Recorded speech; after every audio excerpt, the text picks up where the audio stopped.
Okay, so some massive news just broke that's sending shockwaves through Hollywood and, believe it or not, Washington, D.C.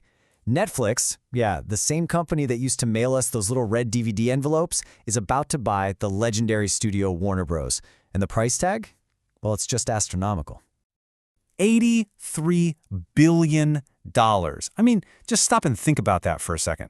If you went back 15 years and told someone that the DVD by mail service was going to one day own the studio that gave us Harry Potter and The Matrix, they'd think you were completely insane.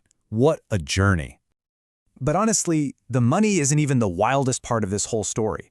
What's truly unbelievable is how this single corporate deal has managed to create a massive political firestorm, uniting people from the far right and the far left who, let's be honest, agree on absolutely nothing.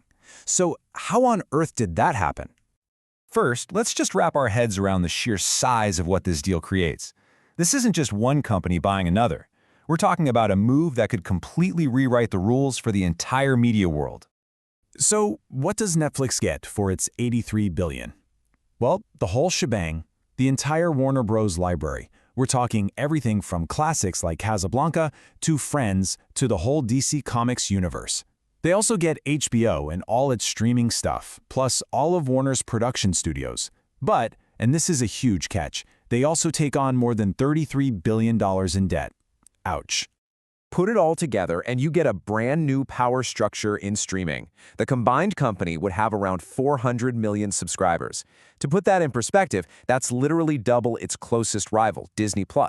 This could be the move that officially ends the streaming wars, leaving one undisputed champion. All right, now for the main event. Let's look at how this one deal did the impossible. It got the political left and right to actually agree on something. They both hate it. But here's the thing. While they both hate the deal, they're coming at it from two completely different worlds. On one side, the right is terrified of one massive, culturally progressive company having a stranglehold on what we watch and, by extension, what we think. On the other side, the left sees a classic, old-school monopoly that's bad for consumers and workers.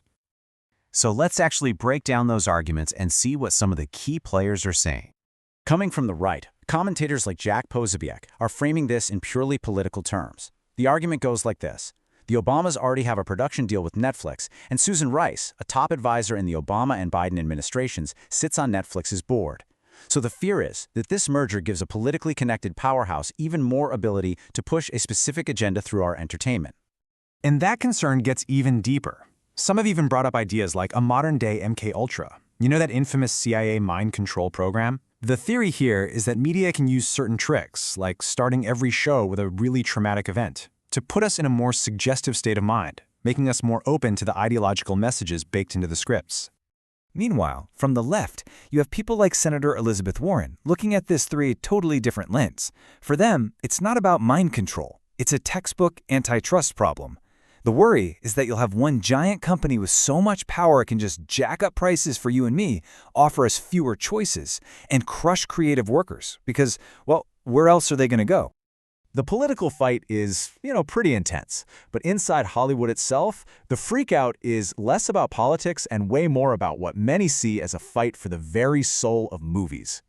A group of anonymous movie producers already fired off an open letter to Congress, and their fears are pretty stark. They're convinced this deal will absolutely kill independent film, because why would Netflix buy outside content when it owns a giant studio? They worry it's the final nail in the coffin for movie theaters, and will just create one giant gatekeeper for all creative talent. And this quote right here just gets to the emotional core of it all. The fear that the magic of going to the movies, of having that shared experience in a dark room, is being traded away for the simple, cold convenience of an app on your phone. But here's the kicker. Netflix isn't even really denying it. When a top executive was asked about it, they were incredibly blunt, basically calling the whole idea of making movies for the big screen an outdated concept. So this isn't some misunderstanding. It is a fundamental clash of visions for what entertainment should even be. To really understand why this is such a legal bombshell, we actually have to take a quick trip back in time, all the way to a huge Supreme Court case from 1948. So back in the golden age of Hollywood, a few big studios ran the whole show. They controlled everything.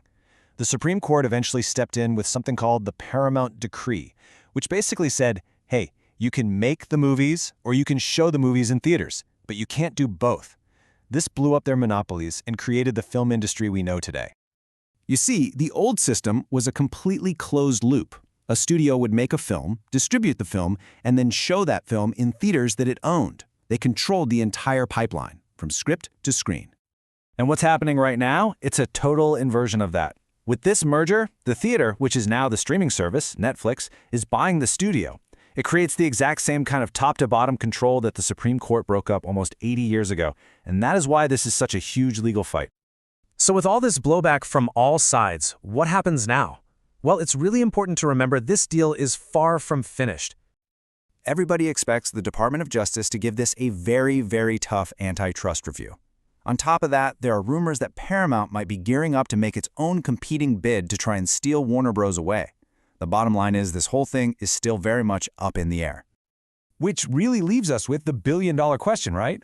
Are we watching the birth of a new, efficient era of entertainment that's going to give us more of what we want whenever we want it? Or are we witnessing the end of cinema as we know it, where art and the magic of the movie theater gets swallowed whole by one giant algorithm? The answer is going to define storytelling for the next 100 years.